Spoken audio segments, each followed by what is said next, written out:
We're here for the Sunday Mindset session. I'm Luke Moroney, and we've got Tony Meredith sipping away on his coffee. Have you been tenacious over this weekend, Tony? I have been tenacious. I've gone back for my second driver instructor training with my beautiful daughter who turned 16 on Monday. And so as a result, we're straight into the vehicle. We're learning to drive. So I've been tenacious. She's been incredibly tenacious. And I've been, maybe I've been brave. Maybe that's a better way to describe what I've been doing over the last couple of mornings, yesterday and this morning. Well, are you patient? Maybe that's the thing. Like, you know, for parents that are out there training their kids how to drive a car, you'd be on tenterhooks, wouldn't you, Tony? Well, I was just saying to you offline that if I was a drinker, then I'd probably have a whiskey about now. So, you know, that's okay. No, look, I'm very patient with her. So I said to her yesterday afternoon, I said, you know, how did I go, sweetheart? She said, no, you were good, Dad. You were surprisingly good. So there you go. She was expecting me to not be as patient, but no, look, we found a nice little spot, and this is my second child as well. So, you know, I'm certainly a lot more patient with her than perhaps I was first time I tried this a few years ago with my son. So I've learned a lot from that experience. Absolutely. Morning to everyone that's come on. We've got quite a few viewers that have already joined. So far, I can see my mother and Greg and also Tony Gallagher both saying good morning to the guys here on the Sunday Mindset session. We're talking about tenacity today because, you know, Tony's sitting there and he's had to have a lot of patience and then drive through that whole idea about when the chips are down, Tony, we've got to rise above. And I guess that's what it takes within us. Like, we've got that survival instinct within ourselves. We do have that negative brain, but we've also got that survival instinct about how we do things and what we do. Gabby, good morning. And she says hi as well. What are you thinking about this in terms of the negative brain, but the survival that we have? Maybe it allows us to be tenacious. No. I don't think it allows us to be tenacious. I think the negative brain wants us to sit down and not be tenacious. You know, so you've got to make an effort to be tenacious. If you're in a survival situation, then perhaps, but we're not in a survival situation, you know, in 2021, generally speaking. It's interesting. When I was Googling up the Oxford definition of what tenacity is, it's actually to grip onto something, right? So you grip onto something and you hang on to that something. You know, I thought that was really interesting. So I'd known it as not giving up, keep going, etc. But the wording of grip onto something, I thought, well, that's right. You know, so you want to grip onto your dreams, grip onto your goals, grip onto what you want your life or your business to look like, and don't let go of it. You've got to strap yourself in, Tony, for what the ride is going to deliver you. It is really interesting, actually. Someone asked me what makes me look. A late night last night. So there was a bit of dancing, bit of party, bit of fun, a lot of fun. Yep. And people ask me, and I know my mother's come on today, so she was there joining in all the fun, the festivities. And I was asked that, well, what makes you get up and run every day? Why don't you just sleep in? What is it about that allows you to do it? And maybe it's that tenacious mindset that I've got when it comes to that running aspect of what I do. I'm gripping onto something that has now become a way of life for me.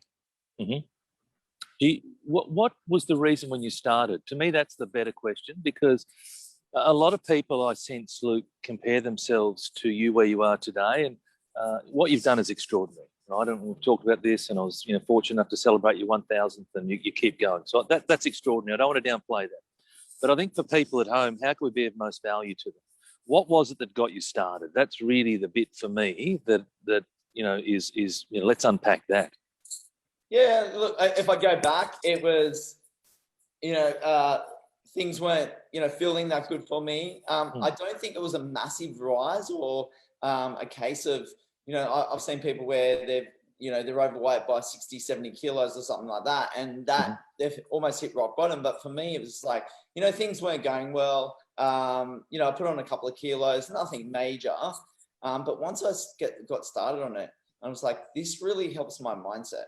This really helps me have a great start to the day. This really gets rid of the junk in the head. And that's after a week, what it allowed me to grip on to was that the mental health aspect in my life is going to be much better if I do that run. So the resultant impact of doing a run has on my mental health is extraordinary. So go back to the start, but so I'm interpreting what you were saying there as you wanted to avoid pain. So you started running to avoid the pain associated with increased weight. Would that be right? Yeah. Yeah, and so that's it, right? And so from a motivational point of view, as humans, we're motivated by only one of two things, either the seeking of pleasure or the avoidance of pain. And pain is the higher order. So we will avoid pain first and foremost before seeking pleasure, but quite often they could happen simultaneously. So in your example, it's about the avoidance of pain. You didn't want to put on any more weight, or, maybe you then thought it through and thought, well, this could, put me under pressure cardiovascular, who knows, right? So there's a whole range of things, but it's that avoidance of pain that got you started. But then the next step is that once you got started, it's, oh my gosh, I'm enjoying the benefit that this gives to me from a mental clarity point of view, from a de-stress point of view, etc. But it took for you to put your left foot in front of your right. So pain caused you to start, and then once you got going, then you saw the benefits, and clearly now, what are you now, 1,250 or something along that, like something phenomenal, right? It's amazing. But it really is that using pain to get you started. Tony, you should be doing the calculations from when we did the 1,000-day. Oh, I haven't stopped counting, mate. So what an event it was. It was a great event, actually. Yeah, it was. All the viewers that are out there today, we're talking about tenacity, and it'd be lovely to hear from you all. Maybe at what point in your life were you tenacious in a certain aspect? And maybe what drove you to do that? Like Tony was explaining earlier, Tony's been very tenacious over the last couple of days, gripping onto the seat and maybe other emotions when he's been driving his daughter around for lessons. So it's been an interesting one, I'm sure, for Tony. Well, also she's been tenacious, right? So that was actually where it came from. So it wasn't necessarily about my tenacity; it was about her tenacity, right? Because it was difficult for her. She didn't. She literally started driving yesterday, and we found a quiet spot here in Brisbane, and she was all over the place and unsure about accelerators and brakes. She's learning it in automatic, so it's a little bit simpler than the manual, but she's accelerators and brakes and mirrors and indicating and thinking about and all these types. There's a lot going on for her, but she's come to me today. Last night she said, "Dad, can we go again? Can we go again?" She's so excited. Yeah, correct. And so even though yesterday was her first time, yesterday was a little wobbly, as you would expect the first time you do anything, she said to me last night, "Dad, can we go again?" And so there was so many life lessons out of that moment yesterday, whether it be tenacity, whether it be perseverance, whether it be the preparedness to start, whether it be my patience, perhaps my bravery, my courage, all those types of things, just in that one moment. So in setting up for this morning's Sunday Mindset session, I thought, well, we can pull that apart, and the fact is that she made heaps of mistakes yesterday, but she said to me, "Dad, let's go again," right? And so, again, take that back into life, take that back into your business, take that back into your career. Are we operating the same way? We quite often talk about kids when they're starting to walk, and the fact that they keep rebounding. But here's another stage in life where the determination of my 16-year-old daughter is she's going to get that damn license, right? And so her goal is freedom. Her goal is, to be able to be autonomous at some stage. And so she's going to keep going and keep going because she's got herself a goal. She's committed to that goal.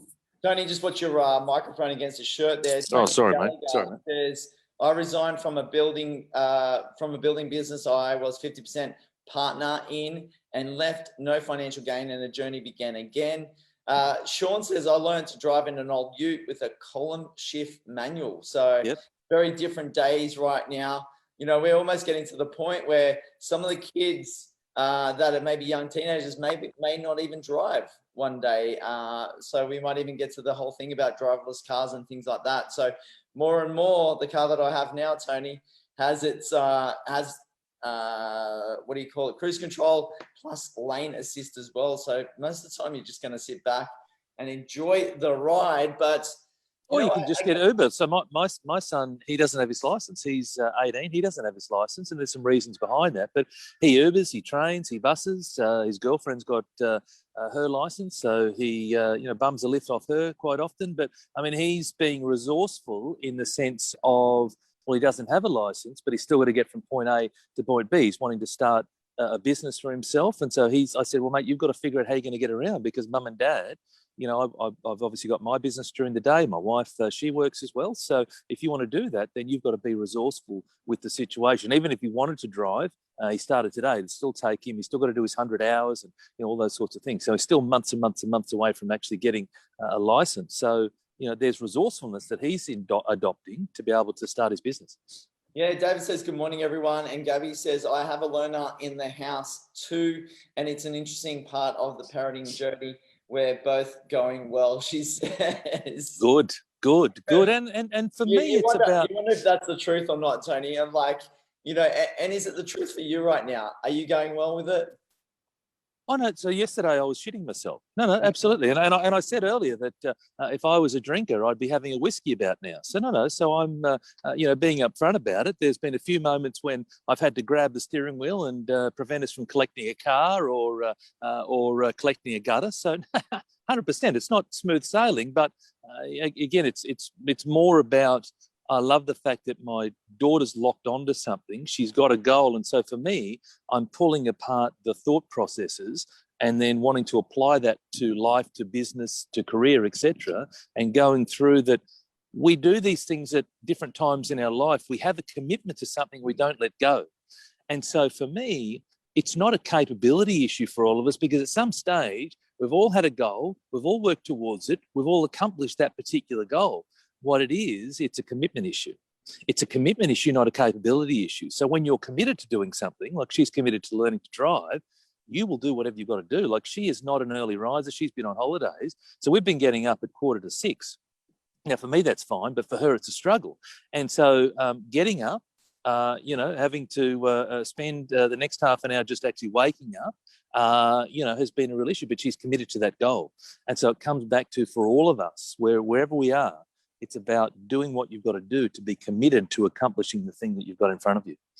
Tony, do you think you're a little bit tenacious with keeping your hands with a lack of movement? How are you feeling about that? Well, I've got the right hand, mate. I'm able to sort of do things with that. So Are you directing traffic or something? Imagine if you were like one of those, parking. Yeah, that's right. Yeah, that's. There you go. How's that? Hey? Are you offering test drives in the Tesla, Luke? I'll have to come back sooner. And David says, interesting. Both pain and passion made people commit to what they do. So yeah, that's a good one, David. Maybe excelling in some of your thought processes there, which is really good to see. So yeah, it can come from pain. It can come from passion, desire, motivation, drive, all those things. Well, starting tends to come from pain.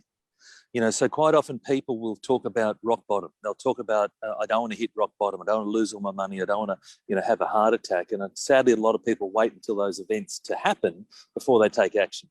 What I'd rather do is people play it out in their mind and use pain, the imaginary pain, to spark you into action. So don't wait until you've lost money. Actually start to, use something to put it's like putting the key in the car and getting you ignited.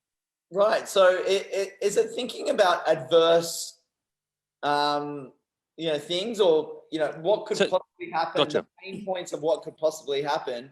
It's like, well, if I can prevent that, it's a preventative idea. So your thought process, if I get to that point and I put on that 10 kilos or whatever, how am I going to feel at that point?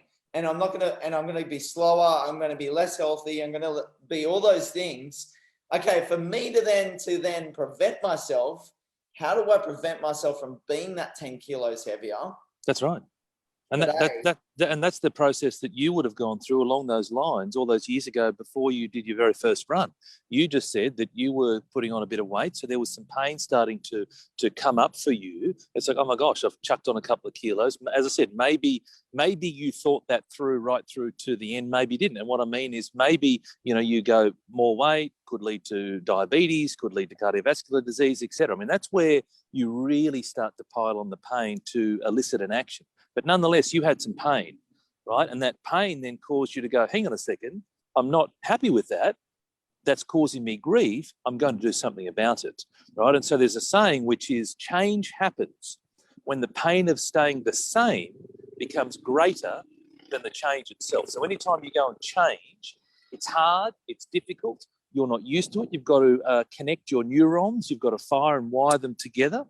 So the pain of staying the same, if you had have stayed the same, putting on kilos, etc., day in, day out, week in, week out, right, that would have not been good. So there was some pain starting to build for you. So the pain of staying the same was the reason you said, no way in the world, I've got to get moving. And that applies to each and every one of us. And whether it be within a business sense or not, just hang on a second.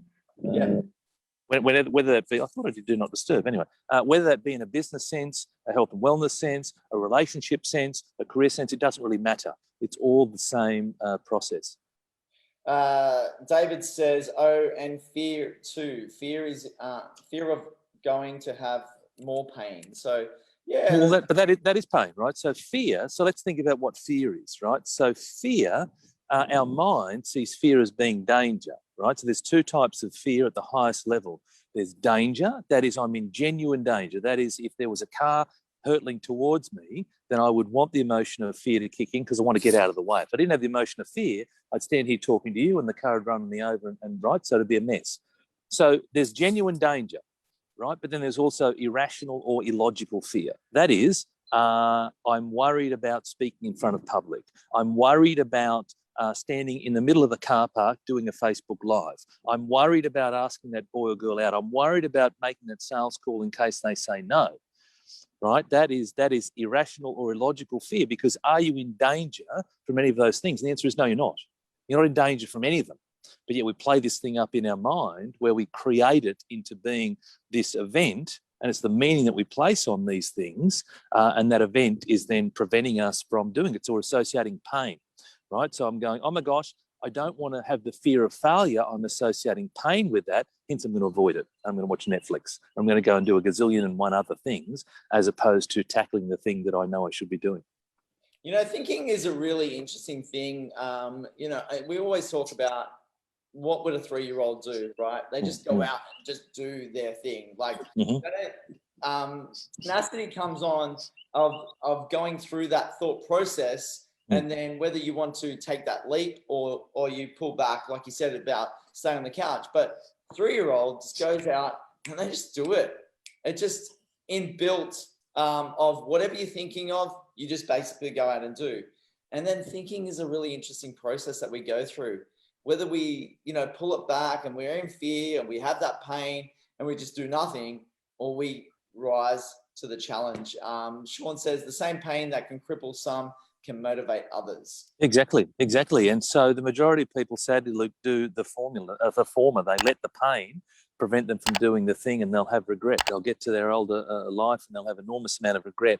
You know, I should have started that thing back in 2021. I didn't have the courage. I didn't have the commitment to doing it. And so it's about, you know, there's immediate pain, but there's also, you know, future pain. And future pain is how you channel that future pain to avoid procrastination or beat procrastination.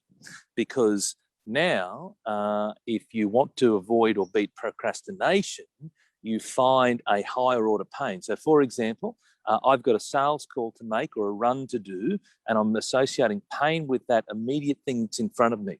Versus, hang on a second, if I don't do this run today, in 6 months' time, if I keep going the way I'm going, I'll put on another 5 or 10 kilos. Again, perhaps I'll start to get type 2 diabetes. Perhaps I'll start to put myself under cardiovascular risk, whatever it might be. Maybe it's not going to be good for my mental health because of the benefits of exercise. Whatever it is, you play this thing out and you pile pain on. You pile the pain on. And as I said, go back to the saying, which is change happens when the pain of staying the same becomes greater than the change. You've got to get to a point where you go, enough is enough. Enough is enough. I'm no longer going to accept mediocrity. I'm no longer going to accept my situation, and I'm going to do something about it. But you've used projection into the future as a way of elevating the pain. Then what the brain says is well, I'm going to avoid the higher order pain. So you can only avoid one pain. I've got the immediate pain of a run or immediate pain of a sales goal, but I'm going to avoid the higher order pain, which is regret in 6 months' time when I've contracted type 2 diabetes, or regret in 6 months' time when that business idea that I had back in April of 2021, I haven't been able to get it off the ground, or perhaps my business has gone and collapsed. Right, so you're using pain as a way to spark you into action. But a lot of people, as Sean rightfully said, tend to get crippled by it. Yeah, I felt like I had to have the tenacity this morning after a lack of sleep. Only less than 5 hours this morning. But you got to get the job done, and that's what it was all about.